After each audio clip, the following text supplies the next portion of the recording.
Friends, welcome back to my channel. If you are new viewer please subscribe my channel for more videos. अपनी previous video में मैंने आपको बताया था order 24। आज हम बात करेंगे ऑर्डर 25 की, जो कि बात करता है सिक्योरिटी फॉर कॉस्ट,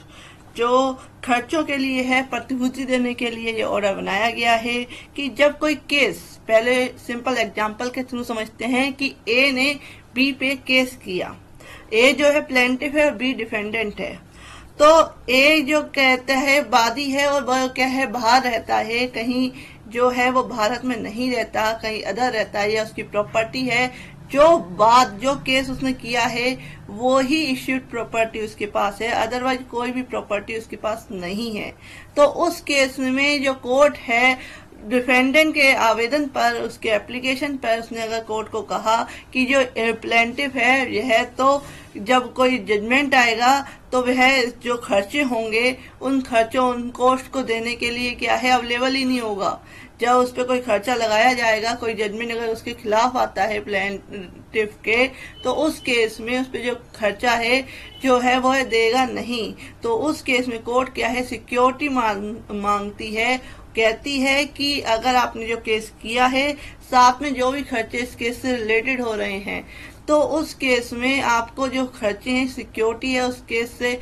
जो उसके सर्कमस्टेंसेस केस को देखते हुए जो सिक्योरिटी बनती है वो सिक्योरिटी आप कोर्ट में जमा करें।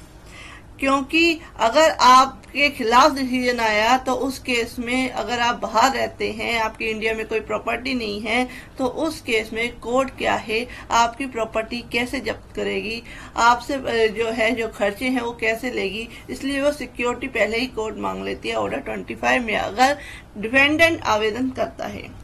तो समझते हैं डिटेल में कि क्या कहता है। वादी से खर्चों के लिए प्रतिभूति है वो कब अपेक्षित की जा सकती है। व्हेन सिक्योरिटी फॉर कॉस्ट में बी रिक्वायर्ड फ्रॉम प्लेंटिफ, कि कब हम प्लेंटिफ से क्या है सिक्योरिटी मांग सकते हैं। बात के किसी भी प्रक्रम में, any stage of the suit, न्यायालय जो है या तो स्वयं अपनी प्रेरणा से, या तो खुद कोर्ट को लगता है कि इस व्यक्ति जो वादी है, प्लेंटिफ है, इससे खर्चे जो है सिक्योरिटी मांग लेनी चाहिए, या प्रतिवादी के आवेदन पर या डिफेंडेंट के एप्लीकेशन पर, आवेदन पर ऐसे कारणों से जो लेखवत किए जाए, यह आदेश वादी को दे सकेगा कि किसी भी प्रतिवादी द्वारा उपगत या संभवतः उपगत किए जाने वाले सभी खर्चों के संदाय के लिए प्रतिभूति न्यायालय द्वारा निश्चित समय के भीतर दे। कि जो प्रतिवादी जो है कि जो खर्चे ये हो सकते हैं, या इस केस में ये खर्चे हैं, तो उससे रिलेटेड जो सिक्योरिटी है वह कोर्ट में जमा करे।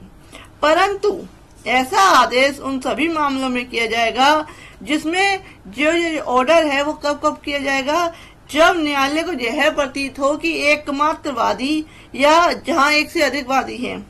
सभी वादी भारत के बाहर निवास करते हैं, वो इंडिया में रहते ही नहीं हैं, और ऐसे वादी के पास या ऐसे वादियों में से किसी के भी पास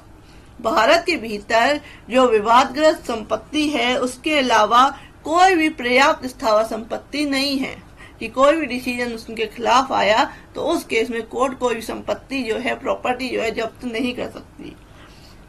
तब ये ऑर्डर करेगी। या सेकंड है, जो कोई भारत से ऐसी परिस्थितियों से चला गया है जिसमें यह युक्तियुक्त आदि संभाव्यता है कि जब कभी ऐसे खर्चे देने के लिए उन्हें बुलाया जाएगा, जब कोर्ट बुलाएगी, वह व्यक्ति जो है भारत से निकल गया है, चला गया है, कहीं और रहने लग गया है, और जब कोर्ट को लगता है, संभावना है कि जब उनको खर्चे के लिए बुलाया जाएगा तो वह नहीं मिलेगा,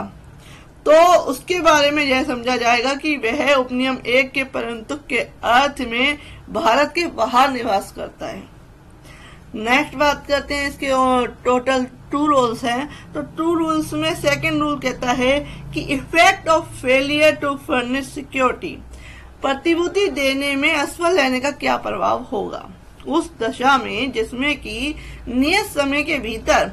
ऐसी प्रतिभूति नहीं दी जाती है, कोई सिक्योरिटी नहीं दी जाती है वादी की तरफ से। न्यायालय बात को खारिज करने वाला आदेश कर सकता है कि कोर्ट क्या है, उस जो केस है उसको डिसमिस कर सकता है, जब तक कि वादी या वादियों को उनके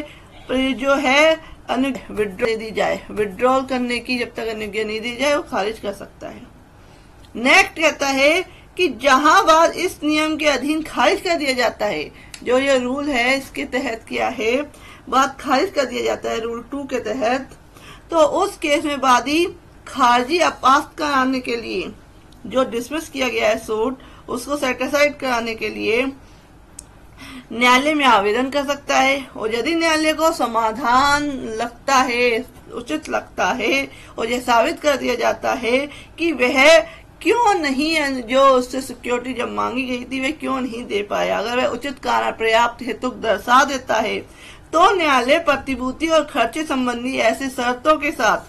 अन्यथा जो वह ठीक समझे, जो खारिजी है वो अपास्त कर देगा, जो केस को उसने खारिज कर दिया है उसे क्या है, अपास्त कर देगा, सेट ऑफ कर देगा, और बाद में अग्रसर होने के लिए जो है आगे की तारीख नियत करेगा। नेक्स्ट कहते हैं कि जब तक कि ऐसे आवेदन की सूचना तामील प्रतिवादी पर न कर दी जाए, खारिजी अपास्त नहीं की जाएगी। कि जब ये आवेदन वादी की तरफ से किया गया कि मेरा केस क्या है, मैं इस तरीके से क्या है जो सिक्योरिटी है देने में अवेलेबल नहीं रहा, ये उचित कारण था मेरा, तो कोर्ट तब तक उसको खारिज नहीं करेगी जब तक वह प्रतिवादी को इसकी सूचना ना दे दे। तो ये टोटल जो वो है, जो ऑर्डर 25 है, वो रिलेटेड है कि खर्चों के लिए प्रतिभूति, कि कोई केस दाखिल कर दिया किसी व्यक्ति ने, हो सकता है उसे परेशान करने के लिए किया हो सकता है किसी तरह के उसको प्रेशर बनाने के लिए किया हो, तो उस केस में अगर जो डिफेंडेंट है या कोर्ट को लगता है कि ये व्यक्ति जो है ये भारत के बाहर रहता है या भारत से बाहर जा सकता है, इसकी कोई प्रॉपर्टी इंडिया में नहीं है, तो वो सिक्योरिटी इस ऑर्डर के तहत कोर्ट जो है ऑर्डर कर सकती है। तो फ्रेंड, ऐसे ही वीडियो के लिए नेक्स्ट वीडियो में order 26। Thank you for watching this.